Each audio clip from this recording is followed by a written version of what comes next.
My name is Claire Donovan. I am 38 years old. And the morning my father looked me in the eye across the boardroom table and said, "The company belongs to Nathan now." I had been awake since 4 in the morning reviewing quarterly projections for a business I had poured 15 years of my life into building. I did not cry. I did not shout. I sat completely still while the blood drained from my face and something cold and final settled into my chest like a stone dropping into deep water. My brother Nathan was seated to my father's left. He was smiling the way people smile when they have been waiting a long time for something and it has finally arrived. He did not look at me. He did not need to. The decision had already been made long before that morning.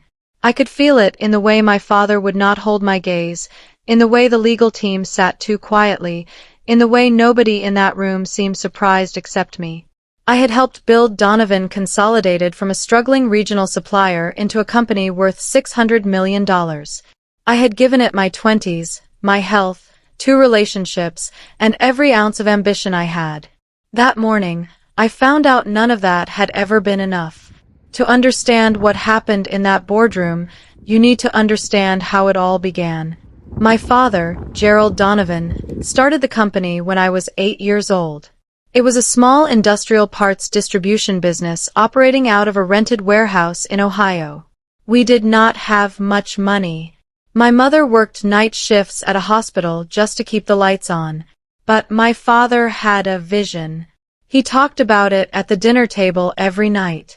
He drew diagrams on napkins and showed me supply chain maps before I fully understood what supply chains were. I absorbed it all like water into dry ground. By the time I was 14, I was helping him organize invoices, call suppliers, and track delivery schedules after school. Nathan was 4 years younger than me. He was not interested in any of it. He played video games, avoided responsibility, and charmed everyone around him with an easy smile that our father found endlessly delightful. My father never pressed Nathan the way he pressed me. He always said Nathan would find his path eventually. I never questioned that arrangement. I was too busy learning, too busy building, too busy believing that hard work inside a family meant something permanent and real. I was wrong. But I would not learn that for another 20 years. When I was 23, fresh out of business school with a finance degree and a head full of ideas, my father formally invited me to join Donovan Consolidated as operations director. I said yes before he finished the sentence. Those early years were brutal and beautiful at the same time. The company had steady revenue but thin margins and outdated systems. I rebuilt the procurement process from the ground up. I renegotiated contracts with 12 suppliers in the first year alone. I brought in a logistics consultant, restructured our warehouse routes, and cut operational costs by 19% in 18 months. My father beamed. He introduced me at industry events as his secret weapon. He told suppliers I was the sharpest mind in the building. He hung a photo of us shaking hands at a trade show in his office and kept it there for years. I worked 12-hour days. I skipped vacations. I missed a close friend's wedding because a major client deal was closing that weekend and I could not risk losing it. I told myself it was temporary. I told myself that once the company reached a certain level of stability, I would breathe easier. I would have more time. I would be rewarded properly for everything I was contributing. What I did not see was that reward and recognition are 2 very different things in a family business. By the time I was 28, Donovan Consolidated had tripled in revenue. We had expanded from Ohio into 4 other states. We had signed our first national distribution partnership. My father promoted me to Chief Operating Officer, and for a brief, golden period, it felt like the future was exactly what I had imagined it would be. Nathan, who was 24 at the time, had drifted through 2 failed startups and a brief career in real estate that went nowhere. My father never seemed troubled by any of it. He called it Nathan finding himself. He gave Nathan money quietly and without conditions.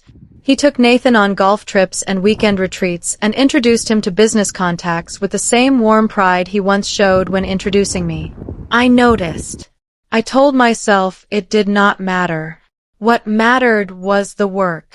Then my father brought Nathan into the company. He arrived with the title of Vice President of Business Development, a corner office, and a salary that matched mine despite having no operational experience, no track record, and no demonstrated understanding of how the business actually functioned.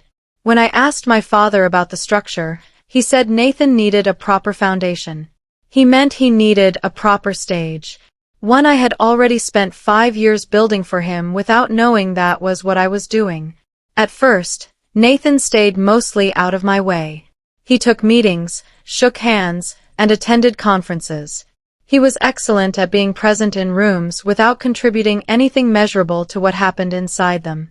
He had our father's social ease and used it the same way our father did, to make people feel seen and important without committing to anything specific.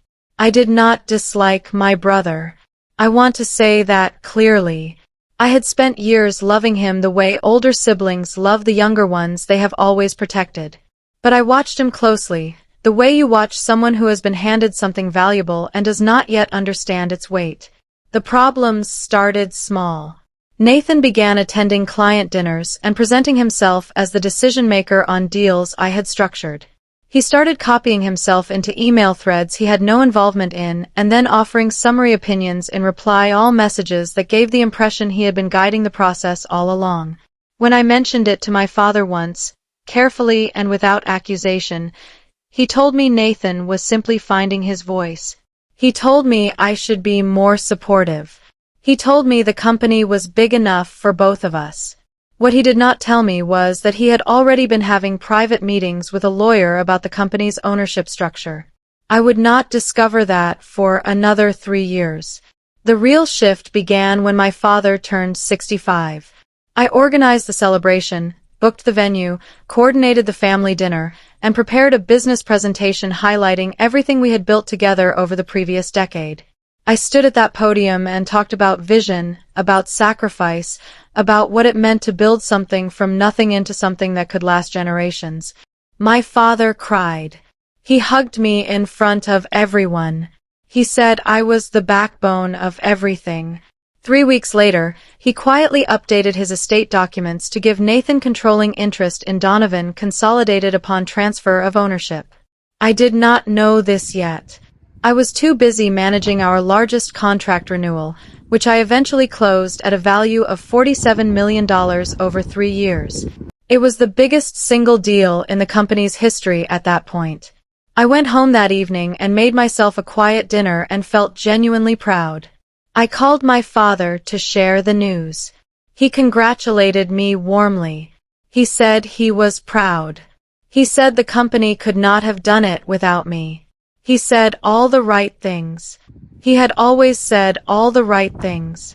What I was only beginning to understand was that the right words and the right actions do not always come from the same person. The warning signs became harder to ignore in the year before the boardroom. My father started holding leadership meetings I was not invited to. When I asked his assistant about scheduling conflicts, she looked uncomfortable and said she would check. She never followed up. I stopped asking. Nathan began making vendor decisions without consulting me. Small ones at first, then larger ones. He approved a new software contract for $60,000 without running it past operations. When I flagged the compatibility issues, he told me he had already discussed it with Dad and the decision was final. My father confirmed it without apology. He said Nathan was growing into his role. I started documenting everything, not out of suspicion exactly, but out of a professional instinct that told me the ground beneath me was no longer as solid as it once appeared. I kept records of deals I had closed, initiatives I had launched, cost savings I had generated. I built a clear, factual picture of my contribution to the business over 15 years. I told myself it was simply good professional practice, that I was being prepared rather than paranoid. But the truth I was not ready to say out loud was simpler and heavier than that. I was starting to feel like a guest in the house I had built. And guests do not keep their things in the walls. They keep them in a bag, ready to carry out the door. 2 months before the boardroom meeting, my father asked me to prepare a comprehensive company valuation for what he called a routine governance review. I spent 4 weeks on it. I pulled financial records going back to my first year with the company. I commissioned external analysis. I documented growth milestones, market positioning, and long-term projections. The final report came to $612 million in estimated value. I was proud of that number in a way that went beyond money. That number was a measurement of years, of early mornings and missed weekends and decisions made under pressure when everything was on the line. I delivered the report to my father personally. He thanked me and placed it on his desk. He said he would review it with the board. I later found out the board meeting had already happened. The report was not used for governance review. It was used to prepare the ownership transfer documents. I was not invited to that meeting. I was not told it was happening. I was used as a research assistant for the process of removing myself from the thing I had helped create. When I eventually learned this, I sat in my car in the company parking garage for 40 minutes and stared at the concrete wall in front of me. I did not cry. I was too stunned to cry. I was starting to understand that this was not a misunderstanding. This was a plan. The morning of the boardroom meeting, I arrived at 7:30 as I always did. The building was quiet. The cleaning crew was still finishing the lobby. I made coffee, reviewed my agenda, and prepared notes for what I believed was a leadership alignment discussion. My father's car was already in his reserved spot. That was unusual. He rarely arrived before 9. When I walked into the boardroom at 9, my father, Nathan, the company's legal counsel, and 2 board members were already seated. There was no empty chair at my usual position at the head of the table. There was 1 chair left, positioned to the side, closer to the wall than the table. I noticed all of this in the time it took me to cross the room. I noticed it and filed it away and sat down and opened my notepad as if everything was normal. My father opened the meeting by thanking everyone for their years of commitment to the company. He talked about legacy. He talked about the next chapter. He talked about what it meant to build something designed to last. Then he said the words that changed everything. Effective immediately, Nathan will assume the role of Chief Executive Officer and primary controlling shareholder of Donovan Consolidated. This reflects my wishes for the company's future leadership. The room was very quiet. I looked at my father. He looked at the table. I asked to speak. My father nodded. I kept my voice steady. I asked whether this decision had been reviewed against the shareholder agreement I had signed 11 years ago when I had been given a 22% equity stake in the company. The legal counsel cleared his throat and said the governing documents had been recently updated. I asked when. He said 6 months ago. I asked why I had not been informed. My father said he had intended to discuss it with me privately. He said things had moved faster than expected. He said he hoped I would understand this was about the future of the family and the business together. Nathan said nothing. He sat with his hands folded on the table and watched me with an expression I can only describe as practiced patience, the kind a person wears when they have already decided the outcome and are simply waiting for the other person to accept it. I asked for copies of all updated governing documents. The legal counsel said he would arrange it. I thanked him. I closed my notepad. I stood, said I needed some time to review the materials, and walked out of the boardroom with my back straight and my hands completely steady. I made it to the women's restroom on the 4th floor before my legs gave out. I sat on the floor with my back against the wall and breathed slowly until the shaking stopped. Then I stood up, washed my face, and called my personal attorney. My attorney's name was Patricia Holt. She had been my personal legal counsel for 6 years and had the kind of focused, unhurried competence that makes you feel safer just being in the same room as her. I reached her on the second ring and told her what had happened in 3 calm sentences. She told me not to sign anything, not to move any personal files from company systems, and not to have any further conversations with the legal counsel or with Nathan without her present. She said she wanted the documents within 24 hours. I had them to her by that evening. She called me the next morning. Her voice was measured but firm. She said the equity restructuring had been executed in a way that raised serious legal questions. My original shareholder agreement contained specific protections that could not be unilaterally removed without my written consent. She said someone had either overlooked those clauses or had hoped I would not notice them. She used the word overlooked carefully. We both understood what she actually meant. She asked me to come in that afternoon. She said she wanted to map out the full picture before deciding how to move. I arrived with the binder I had been building over the previous months. Every deal I had closed. Every initiative I had led. Every document that traced my contribution to the company's growth. I placed it on her desk and watched her page through it in silence for several minutes. Then she looked up and said, "Claire, you built this company." While Patricia reviewed the documents, I kept going to work. I know that sounds strange, but walking away before I understood the full picture would have cost me both professionally and legally. So every morning I drove to the office, managed my responsibilities, and behaved exactly as I always had. Nathan had begun moving into the CEO role with uncomfortable speed. He hired a personal assistant, redecorated his office, and started scheduling all-hands meetings I was not included in. He sent company-wide emails about his vision for the next phase of growth using language he had clearly taken from the valuation report I had written. My team members came to me privately, one by one, with confused expressions and careful questions. They wanted to understand what was happening. I told them the company was going through a leadership transition and that my focus was on continuity.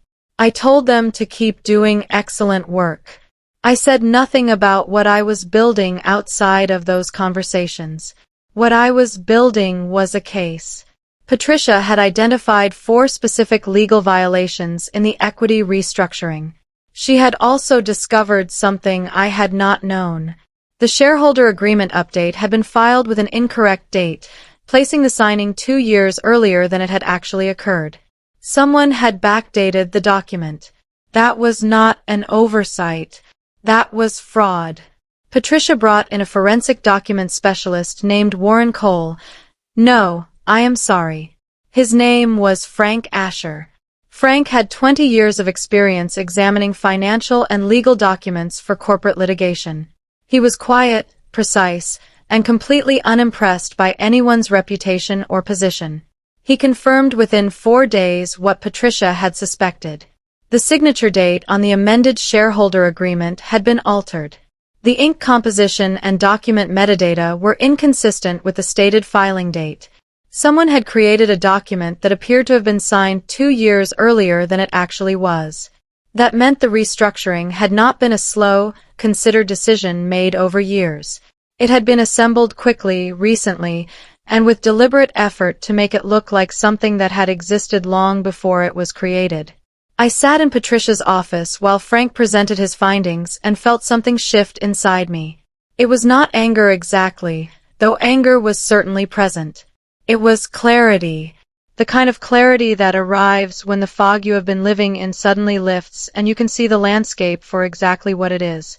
My father had not drifted toward this decision over time. Someone had helped him engineer it. And the speed and structure of what Frank was describing pointed clearly toward professional legal assistance that went beyond my father's understanding of corporate documents. Nathan had not been sitting back watching events unfold. He had been driving them. I needed to know how far back this went. Patricia and I agreed that before filing any legal action, we needed to fully understand the timeline. When did Nathan begin planning this? Who had he worked with? Were there financial movements I had not yet traced? I contacted a financial investigator named Stella Park. She was discreet, thorough, and had a reputation for finding things people had worked hard to hide. Stella spent 2 weeks examining the company's financial records and Nathan's personal business activity.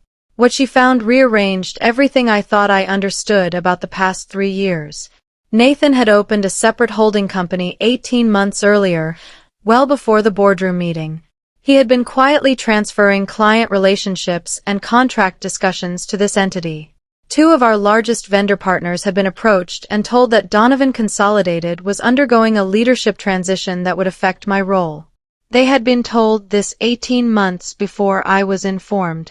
Stella also found that expenses had been approved from company accounts to fund legal work on the restructuring. Work I had never been told about. Work paid for with company money, which meant money that was partly mine, had been used to fund the legal process of removing me from the company. I read her report 3 times. By the 3rd reading, I was not shaking. I was completely, almost frighteningly still. My father called me the week after the boardroom meeting. He asked if we could have dinner. Just the 2 of us, he said. Like old times. I agreed. I needed to look at him clearly without lawyers in the room. We met at a quiet restaurant he had been taking me to since I was a teenager. He ordered the same thing he always ordered. He talked about the weather, about his health, about a documentary he had been watching. He behaved like a man who had done nothing unusual. I let him talk for 20 minutes. Then I asked him directly. I asked whether he had known about the backdated document. He set down his fork. He said legal documents were complicated and that he had trusted his advisors to handle the details correctly. He said he had not intended to hurt me. He said he hoped I understood that legacy and family were complicated things. I asked him if he knew that the restructuring had been paid for using company funds. He was quiet for a long time. Then he said he had approved certain expenditures related to governance. He said everything had been done properly. I looked at my father, this man I had followed into every hard room for 15 years, and I understood something I had been refusing to understand for a very long time. He had not been confused or manipulated by Nathan. He had chosen this, quietly, deliberately, and with full knowledge of what he was taking from me. I did not file the lawsuit immediately. Patricia advised patience, and I agreed with her reasoning. We needed the complete picture first. We needed every piece of documentation secured, every witness identified, and every legal angle mapped before we moved. Meanwhile, Nathan was presenting himself publicly as the natural and deserving leader of a company he had barely touched until 3 years ago. He gave an interview to a regional business publication celebrating Donovan Consolidated's success and his vision for its future. He was photographed in the main conference room, standing in front of the company logo, arms crossed, smiling with the confident ease of a man who believed the story was already written. He mentioned our father in the interview. He did not mention me. I read the article twice. Then I saved it to the file I had been keeping and moved on. I was asked by 3 of our largest clients to personally confirm my continued involvement with their accounts. I told each of them I was navigating a transition and that I would be in touch soon with clarity on the future. They trusted me. They had always trusted me because I had always been the one who showed up and delivered. That trust was about to matter more than anyone in the Donovan family had anticipated.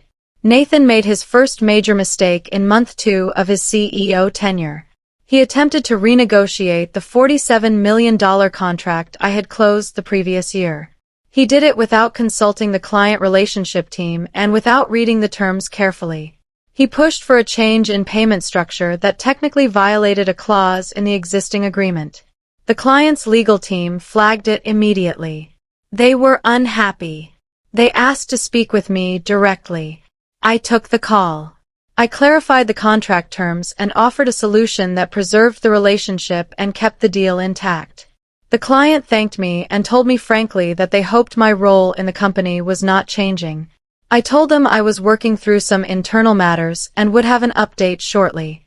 Nathan found out about the call. He sent me an email telling me I had overstepped my authority and that all client communications needed to go through his office. He copied our father and the legal counsel. I forwarded the email to Patricia without responding to it. It became Exhibit 41 in the file she was building. Patricia told me to stay calm and stay visible. She said the more Nathan acted without understanding the business, the more the ground shifted in our favor. She said sometimes the strongest thing you can do in a legal dispute is simply keep doing your job excellently while the other side panics. She was right. I kept working. Nathan kept making mistakes. And the file kept growing. Stella's investigation uncovered one final piece that changed the shape of everything. Buried inside 18 months of financial records was a series of transfers from a company account I managed to a private holding account connected to Nathan's new entity. The transfers were small, between $3,000 and $8,000 each, 11 of them over 14 months. Total value just under $70,000. They had been coded as vendor payments in the accounting system. But the vendor names were either inactive accounts or names that did not match any active supplier in our records. Someone had been siphoning company money into Nathan's holding structure for over a year. And because the account was one I managed, the transaction trail, if read carelessly, could be made to look like my error or my action. That was the moment I understood the full architecture of what had been built against me. The equity restructuring removed my ownership. The backdated document was designed to make the restructuring look legitimate and old. And the financial transfers were insurance, a paper trail that could be pointed at me if I pushed back too hard. It was not just a family betrayal. It was a constructed trap. I called Patricia from my car in the parking lot of a hardware store on a Tuesday afternoon because I needed to be somewhere completely ordinary while I said the words out loud. I told her what Stella had found. There was a short pause on the line. Then she said, "Claire, we file on Monday." The filing hit Nathan's legal team on a Monday morning at 9:15. Patricia timed it deliberately. The claims included equity fraud, document falsification, unauthorized use of company funds, and breach of fiduciary duty. The supporting documentation ran to over 400 pages. By 10 o'clock, I received a call from Nathan's attorney asking for a conversation before things escalated. Patricia responded in writing that we were happy to discuss resolution terms that began with full equity restoration and complete financial accounting. Nathan called me directly that afternoon from his cell phone. I did not answer. He left a voicemail that lasted 4 minutes and included 3 different tones. He began with authority, shifted to reason, and ended somewhere close to desperation. He said we were family. He said this would hurt everyone. He said I was making a mistake I could not undo. I played the voicemail once, saved it, and sent Patricia the file. My father did not call that day. Or the next. When he finally called 4 days later, he sounded older than I had ever heard him sound. He said he wanted to meet. He said things had gone further than he intended. He said he was sorry. I told him I was glad to hear that and that I hoped he would say the same thing to Patricia when they met in a formal legal setting. Then I said goodbye and ended the call. I sat with the silence of that for a long time afterward. Grief and clarity can exist in the same breath. I was learning that the hard way. The lawsuit moved quickly once filed. Patricia had built the case with a kind of precision that left very little room for maneuvering. Frank Asher's forensic report on the backdated document was particularly damaging. When the other side's legal team received it, negotiations shifted within days. Nathan's strategy changed from denial to distance. He began suggesting that the financial transfers had been approved by our father without his full knowledge. He claimed the restructuring had been our father's decision entirely and that he had simply followed guidance given to him by senior advisors. The problem with that position was Stella's financial records, which showed Nathan's holding company as the direct recipient of the transferred funds. Whatever story he tried to build, the money told a different one. Our father's testimony in a preliminary deposition was, by all accounts, difficult to watch. Patricia told me he appeared tired and confused at certain points and very precise at others. She said it was not always clear which version of his memory was accurate. I chose to believe that some part of what he said in that restaurant, that things had gone further than he intended, was true. I chose to believe it not because it excused anything, but because holding on to a parent's total guilt is a weight that does not serve anyone, least of all yourself. He had made his choices. So had I. And now those choices were being measured by something more reliable than family loyalty. 6 weeks into the litigation, Nathan made a move I did not expect. He requested a private meeting, not through lawyers, but through a mutual cousin named Diane who had stayed carefully neutral throughout everything. Diane called me on a Sunday evening and said Nathan had asked if I would meet him alone. She said he had seemed genuinely shaken. I told Patricia. She advised against it. I went anyway. We met at a coffee shop far from the office, far from our father's neighborhood, and far from anywhere either of us might run into someone we knew. He arrived 5 minutes early and was already seated when I walked in. He looked different. Not smaller exactly, but less assembled. The polished confidence I had watched him carry for years had developed visible cracks. He had circles under his eyes and his suit, always perfectly pressed before, had a small wrinkle along the left sleeve. He said he was sorry. Not the corporate, legally managed kind of sorry. He said it plainly, without qualifiers, and then looked at the table. I did not immediately respond. I let the silence sit between us for a long moment. Then I asked him one question. I asked whether he had understood, when he helped build the plan to remove me, that he was using work I had done over 15 years to fund his own future. He was quiet for a long time. Then he said yes. That honesty, as late and as insufficient as it was the only real gift he gave me in that entire process. The case was resolved through a structured settlement reached in mediation 8 weeks later. I will not share every financial detail because some of it remains private. But the core outcomes were these. My equity stake was fully restored to its original 22%. The fraudulent amendment was formally declared invalid and withdrawn from the company's governing records. Nathan's holding company was dissolved and all transferred funds were returned to Donovan consolidated with interest. Nathan stepped down from the CEO role.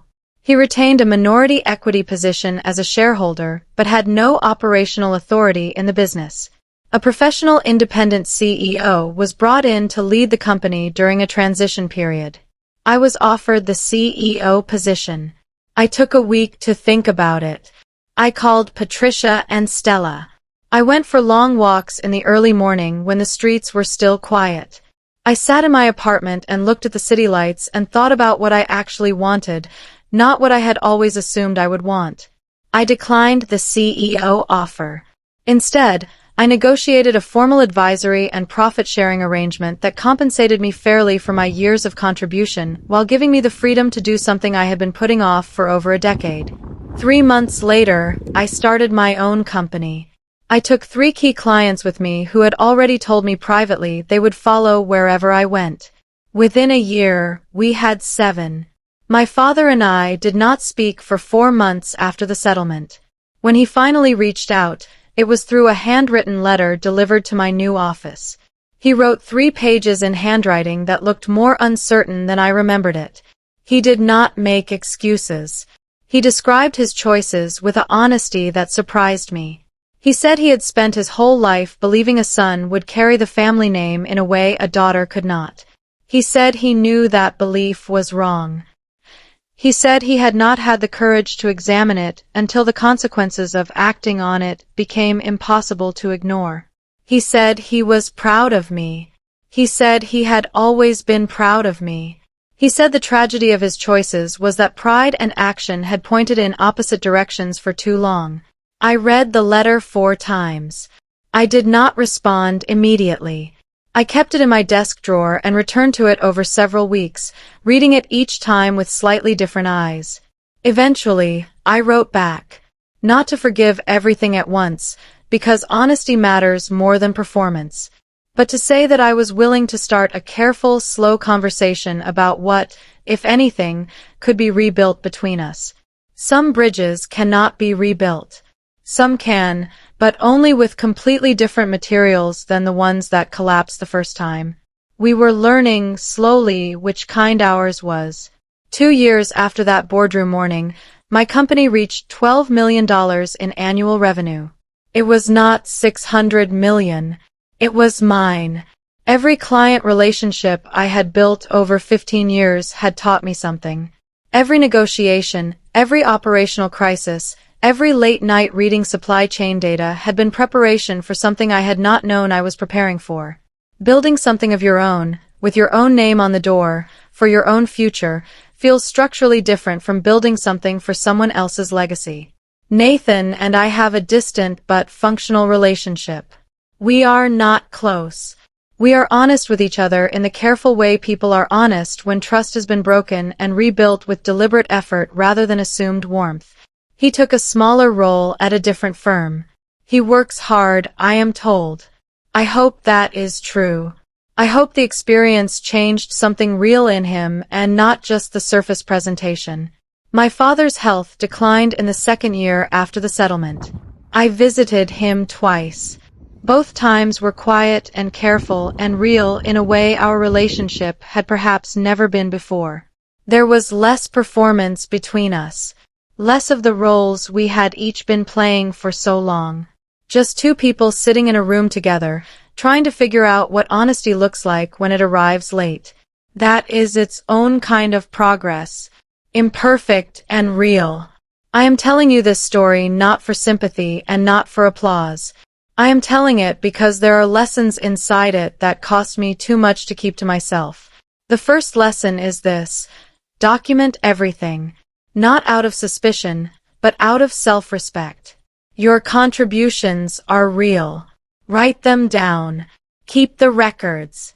In a family business especially, where love and loyalty blur the lines of professional reality, your paper trail may one day be the only thing standing between you and erasure. The second lesson is that love and accountability are not opposites. Loving someone does not mean absorbing their choices without consequence. The most honest thing I did for my father was refuse to make his betrayal invisible. Protecting people from the results of their own actions is not love. It is a way of teaching them that those actions are acceptable. The third lesson is the one I carry most closely. The version of success I had been chasing for 15 years was defined by someone else's company, someone else's name, and someone else's idea of what I deserved. When I finally built something with my own hands and my own name and my own terms, I understood for the first time what I had actually been building toward all along. I built a $600 million empire with my father. Then he gave it away. But what he could not give away, and what no backdated document and no boardroom ambush and no amount of careful legal maneuvering could touch, was the knowledge, the capability, and the absolute certainty of what I am able to do. That belongs to me. It always did. I just had to lose everything else to finally see it clearly. If this story moved you, hit the like button and subscribe to this channel.